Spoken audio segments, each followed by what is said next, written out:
ناظرین اکرام، السلام علیکم ورحمۃ اللہ وبرکاتہ۔ حضور سیدنا خواجہ غریب نواز علیہ الرحمۃ و رضوان جس وقت ہندوستان میں تشریف لائے، اس وقت صرف اجمیر شریف ہی نہیں بلکہ پورے ملک ہندوستان میں بت پرستی چھائی ہوئی تھی۔ آپ نے اپنے کردار پر ملک بھارت میں 90 لاکھ لوگوں کو مسلمان کیا۔ لوگ کہتے ہیں کہ اسلام تلوار کے زور پر پھیلا ہے، لیکن کوئی یہ بات ثابت نہیں کر سکتا کہ خواجگان مالک ہندوستان نے اسلام کو پھیلانے کے لیے تلوار سے کام لیا ہو۔ آپ نے صرف اپنے کردار سے کام لیا تھا۔ یہ آپ کی محنت و مشقت کا ثمرہ تھا کہ آج پورے بھارت میں مسلمان موجود ہیں۔ حضرات محترم، جس وقت حضور سیدنا خواجہ غریب نواز علیہ الرحمۃ و رضوان اجمیر شریف میں تشریف لائے اور پرچم اسلام لہرانے لگے، اسی دوران کا واقعہ ہے کہ سرزمین اجمیر شریف میں ایک پنڈت کے رہا کرتا تھا۔ وہ روزانہ صبح دودھ اپنے مٹکے میں لیتا اور مورتی پر چڑھایا کرتا تھا۔ روزانہ اس کا یہ معمول تھا کہ ایک دن اس کی بیٹی نے اپنے باپ سے کہا، بابا روزانہ یہ دودھ لے کر صبح صبح کہاں جاتے ہیں؟ تو پنڈت نے کہا، بیٹی میں اسے بھگوان کو چڑھانے جاتا ہوں۔ تو میرے دینی اسلامی بھائیوں، بیٹی نے کہا، بابا آج بھگوان کو دودھ چڑھانے میں جاؤں گی۔ پنڈت نے کہا، نہیں بیٹی تم نہیں جاؤ گی۔ لیکن بیٹی نے بہت اصرار کیا، اور باپ بیٹی سے بہت زیادہ محبت کرتا ہے۔ لڑکی نے کہا، بابا آج میں ہی جاؤں گی۔ بیٹی نے جب بہت ضد کی تو پنڈت نے مجبور ہو کر اسے اجازت دے دی۔ لڑکی پہنچی اس بت کے پاس جہاں روزانہ پنڈت مورتی کو دودھ چڑھایا کرتا تھا۔ بیٹی نے اس کے آگے دودھ کا پیالہ رکھ کر کہا، ہے بھگوان، یہ دودھ تمہارے لیے لائی ہوں، اسے پی لیجئے۔ لیکن وہ پتھر کی مورتی ذرا سی نہیں ہلی۔ لڑکی پریشان ہو گئی، معاملہ کیا ہے؟ کہیں میرے بھگوان مجھ سے ناراض تو نہیں ہے؟ لڑکی نے کہا، اے بھگوان، اگر یہ میرا پرساد اور یہ دودھ نہیں پیو گے تو میں تمہارے چرنوں میں اپنا سر پٹک پٹک کر جان دے دوں گی۔ بیٹی نے سر پٹکنا شروع کر دیا۔ لڑکی کے ماتھے سے خون بہنے لگا، لیکن اب بھی مورتی نہیں ہلی۔ لڑکی سر پٹک رہی تھی، رو رہی تھی۔ اتنے میں گزر اسی راستے سے خواجگان مالک ہندوستان حضور سیدنا خواجہ غریب نواز علیہ الرحمۃ رضوان کا ہوا۔ آپ آواز سن کر اس بت خانہ میں پہنچے جہاں لڑکی رو رہی تھی۔ پہنچے تو کیا دیکھا کہ ایک لڑکی سر پٹک رہی ہے اور سر پٹک پٹک کر رو رہی ہے۔ آپ نے اس لڑکی کے ماتھے کے نیچے اپنا ہاتھ رکھ دیا۔ لڑکی کو احساس ہوا کہ ماتھے کے نیچے کوئی ملائم چیز آ گئی ہے۔ اس نے اپنا سر اٹھا کر دیکھا تو ایک بزرگ کھڑے ہوئے ہیں۔ آپ نے لڑکی سے پوچھا، بیٹی یہ کیا کر رہی ہو؟ لڑکی نے کہا، بابا میں اپنے اس بھگوان کو دودھ پلانے آئی تھی۔ وہ شاید مجھ سے ناراض ہیں، دودھ نہیں پی رہے ہیں، تو میں اپنا سر پٹک پٹک کر انہیں منا رہی ہوں کہ وہ مجھ سے خوش ہو جائیں۔ خواجگان مالک ہندوستان حضور سیدنا خواجہ غریب نواز علیہ الرحمۃ رضوان نے فرمایا، بیٹی بس اتنی ہی بات سے تم نے اپنا سر پٹک کر خون بہا لیا۔ سرکار غریب نواز ہند الولی علیہ الرحمہ نے فرمایا، مورتی سے کہا اس دودھ کو پی لے۔ کوئی جواب نہ ملا، نہ مورتی ہلی، نہ ذرا سا جنبش ہوئی۔ 2 بار آپ نے کہا، جواب نہ ملا۔ تیسری بار خواجگان نے اس مورتی کے کان کو پکڑا اور کہا، دودھ پیتا ہے کہ نہیں؟ فوراً مورتی کو جنبش ہوئی، ہلی اور ہاتھ بڑھا کر پیالہ دودھ کا اٹھا لیا اور پی لیا۔ آپ دودھ پلا کر کے چلے گئے۔ لڑکی بت خانہ سے نکلی، گھر کی طرف چلی۔ جو لوگ راستے میں لڑکی کو دیکھتے تھے وہ یہی کہتے تھے کہ آج پنڈت کی بیٹی کی عزت کے ساتھ کسی نے کھلواڑ کیا ہے، آج اس کی عزت داغدار ہو گئی ہے۔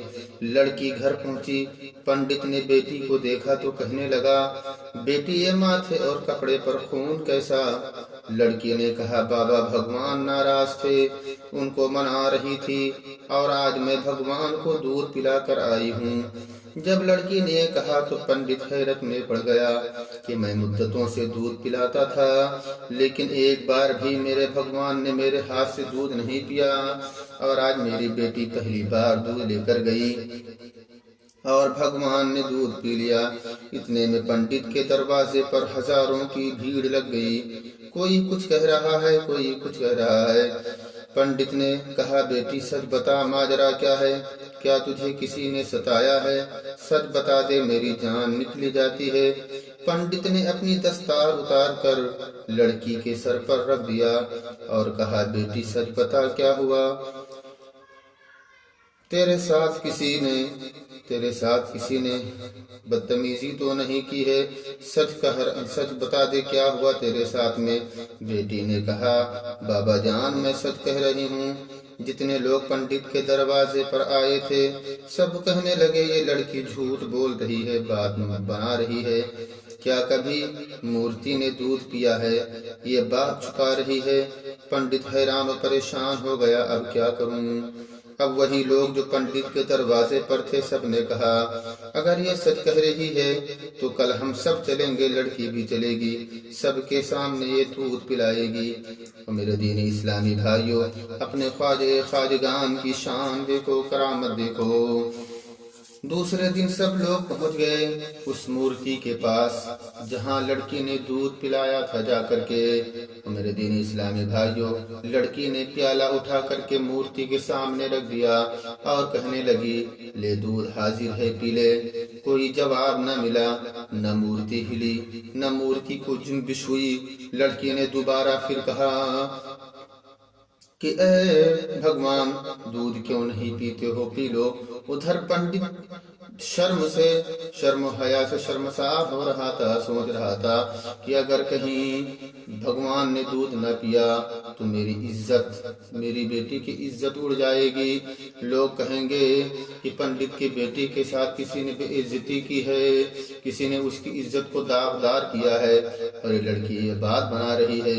اور میرے دین اسلامی بھائیوں، 2 بار لڑکی نے جب کہا کوئی جواب نہ ملا تو تیسری بار لڑکی نے کہا، اے میرے بت، اے میرے بھگوان، دودھ پیتے ہو کہ نہیں؟ اگر نہیں پیو گے تو ابھی میں فوراً کل والے بابا کو بلا لوں گی۔ جب اتنا اس لڑکی نے کہا تو فوراً جنبش ہوئی اس بت کو اور ہاتھ بڑھا کر کے پیالہ کو اٹھا لیا اور منہ میں رکھ کر کے دودھ پی لیا۔ میرے دینی اسلامی بھائیوں، جب پنڈت نے دیکھا اور ان ہزاروں لوگوں نے دیکھا کہ لڑکی نے کہا ہے کہ دودھ پیتا ہے کہ نہیں، اگر نہیں پیے گا تو میں فوراً ابھی کل والے بابا کو بلا لوں گی، تو پنڈت نے کہا، بیٹی وہ کل والے بابا کون ہیں؟ تو لڑکی نے کہا، بابا مجھے معلوم نہیں کہ وہ کون ہیں، لیکن وہ اسی راستے سے آئے تھے اور اس جانب گئے تھے۔ پنڈت نے کہا، ٹھیک ہے، چلو اس کو تلاش کرتے ہیں۔ اور میرے دین اسلامی بھائیوں، حضور سیدنا خواجہ غریب نواز علیہ رحمت الرضوان کو تلاش کرنے کے لیے صرف پنڈت ہی نہیں بلکہ وہ لڑکی بھی ساتھ چل دی اور وہ ہزاروں لوگ بھی ساتھ چل دیے۔ چلتے چلتے کچھ دور کے فاصلے پر کیا دیکھتے ہیں کہ ایک بزرگ چند ساتھیوں کے ساتھ میں ایک پیڑ کے نیچے بیٹھے ہوئے ہیں۔ لڑکی نے دیکھا، فوراً کہنے لگی پنڈت سے، بابا یہ وہی بزرگ ہیں جنہوں نے کل دودھ پلایا تھا۔ جنہوں نے کل دودھ پلایا تھا مورتی کو۔ وہ میرے دین اسلامی بھائیوں، تواریخوں میں آیا ہے کہ پنڈت پہنچا اور پہنچتے ہی حضور سیدنا خواجہ غریب نواز علیہ الرحمۃ الرضوان کے قدموں پر اپنے سر کو ٹیک دیا اور کہنے لگا ہے بھگوان، وہ بھگوان نہیں ہے، وہ مورتی بھگوان نہیں ہے، بھگوان تو آپ ہیں۔ حضور سیدنا خواجہ غریب نواز علیہ الرحمۃ الرضوان نے ارشاد فرمایا، اے پنڈت، بھگوان میں نہیں ہوں، بلکہ بھگوان وہ ہے جس نے مجھ کو پیدا کیا ہے، جس نے تجھ کو پیدا کیا، تیری بیٹی اور ان ہزاروں لوگوں کو اور ساری دنیا کی چیزوں کو۔ جس مورتی کو تم لوگ پوجتے ہو اس کو بھی اسی نے پیدا کیا ہے۔ جب خواجہ خواجگان نے یہ ارشاد فرمایا تو پنڈت نے کہا، اے بابا، اب دیر مت کیجیے، فوراً مجھے کلمہ پڑھا لیجیے اور اپنے مذہب میں شامل کر لیجیے۔ میرے دین اسلامی بھائیوں، حضور سیدنا خواجہ غریب نواز علیہ الرحمۃ الرضوان نے جب اس پنڈت کو کلمہ پڑھایا تو پنڈت بھی مسلمان ہو گیا، اس کی لڑکی بھی مسلمان ہو گئی، اور ان ہزاروں لوگوں کی تعداد جو وہاں موجود تھی سب نے کلمہ پڑھ لیا اور سب صدق دل سے مسلمان ہو گئے۔ یہ ہے کرامت ہمارے اور آپ کے خواجہ خواجگان مالک ہندوستان حضور سیدنا خواجہ غریب نواز علیہ الرحمۃ الرضوان کی۔ نگاہ ولی میں وہ تاثیر دیکھی، نگاہ ولی میں وہ تاثیر دیکھی، بدلتی ہزاروں کی تقدیر دیکھی، بدلتی ہزاروں کی تقدیر دیکھی۔ حضور سیدنا خواجہ غریب نواز علیہ الرحمۃ الرضوان کا سالانہ عرس پاک 6 رجب المرجب کو صرف اجمیر شریف ہی میں نہیں بلکہ ہند و پاک اور دنیا اسلام میں جہاں جہاں بھی اسلام کے ماننے والے موجود ہیں سب حضور سیدنا خواجہ غریب نواز علیہ الرحمۃ الرضوان کے نام سے فاتحہ اور نظر دلاتے ہیں۔ سبھی عاشقان خواجہ غریب نواز علیہ الرحمۃ الرضوان سے میری پرخلوص اور مؤدبانہ گزارش ہے کہ جب انہیں یہ مبارک تاریخ یعنی 6 رجب المرجب ملے تو اس مبارک تاریخ میں حضور سیدنا خواجہ غریب نواز علیہ الرحمۃ الرضوان کے نام سے نظر دلوائیں اور ان کے فیض و برکات سے مالا مال ہوں۔ آمین یا رب العالمین۔